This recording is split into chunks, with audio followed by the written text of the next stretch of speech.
ko sinasabi sa'yo na Andok Dizon na yun. Sarap i-flying kick eh. Huwag mo na pansinin yun. Ang mahalaga nandito ka.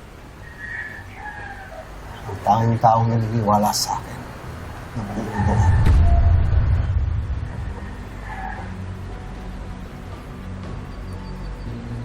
Ay, sorry po ha. Hindi ko po kasi talaga makita yung ebidensya eh. Nawala ko po yata nung sumabog po yung gamit ko sa palengke. Ano ba yung ebidensya niyan? At bakit may mahabol sa'yo? Ako po kasi si Ramon Orbos. Pinapahirapan po siya ng isang babae, tapos may mga kasama po silang ibang sindikato. Kaya panigurado po sila din po yun eh. Sila po yung pumatay kay Ramon Orbos. Eh baka yan ang dahilan kung bakit kanila pinag-aanap. Delikado ligay mo. Ito si Peter, baka madamay. Ito okay lang ho ako. Kaya ako rin po tinutulungan si Joey dahil naniniwala ho ako na hindi mo po kayang gawin yun. Kung magbigay na rin po kaya ako ng statement, eyewitness naman po ako eh. Joey, hindi ka nila paniniwalaan. Lalo na naanak ka ni Tito Miguel. Pero mas maganda talaga pag video. Huwag na, tama na.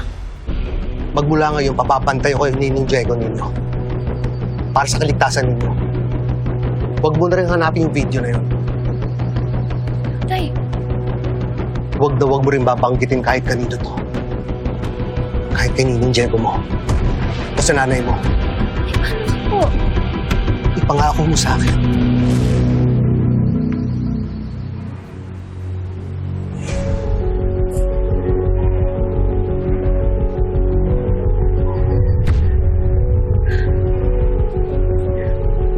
Tay, paano pag wala yung ebidensya? Paano kung mapapawalang sala?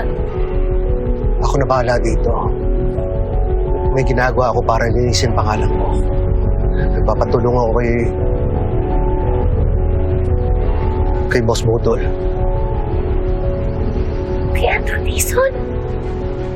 Tay, nagtitiwala ka talaga sa kanya? Anak, Tay, wag! magtiwala ka sa akin. Alam ko ginagawa ko. At hindi ako magpapahuli. Di ba palagi natin sinasabi? Never say die. Never say die.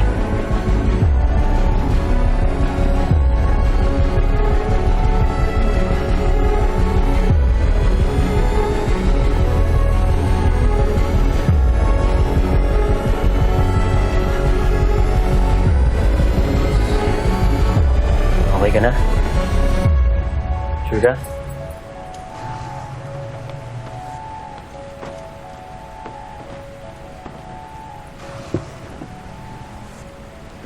Joey, wag. Wala tayong dalang... Hoy! Bumaba ka nga dyan! Joey on duty. Anong trip mo? Ano yung sinasabi ni tatay na tutulungan mo daw siya? Ay, ano ginagawa mo? Bitawan mo siya! Bastos ka pala eh! Hawakan mo talaga ako without my consent? Pinipigilan lang kita kasi kung ano pinagsasabi mo. So dinideny mo ngayon? So tama nga ako na pinapaikot mo lang si tatay, hindi mo talaga siya tutulungan. Shut up! Ang problema sa'yo kung ano pinagsasabi mo. Puro ko sat-sat. Bastang-basta kita, Boss Budol. At wala akong tiwala sa'yo. I guess one-sided ka lang talaga. Just like your vlogs. Oh, so pinapanood mo pala ako? Secret fan pala kita. You know what? Word of advice. Grow up. Di makakatulong yung immaturity mo sa kaso ng tatay mo. Ba't ba ang hiling mo magbigay ng advice? Hindi ko naman hinihingi yan sa'yo, di ba? At para lang alam mo, meron akong ebidensya makakatulong kay tatay. Kailangan ko lang talaga mahanap yung flash drive na yun. Joey. Flash drive.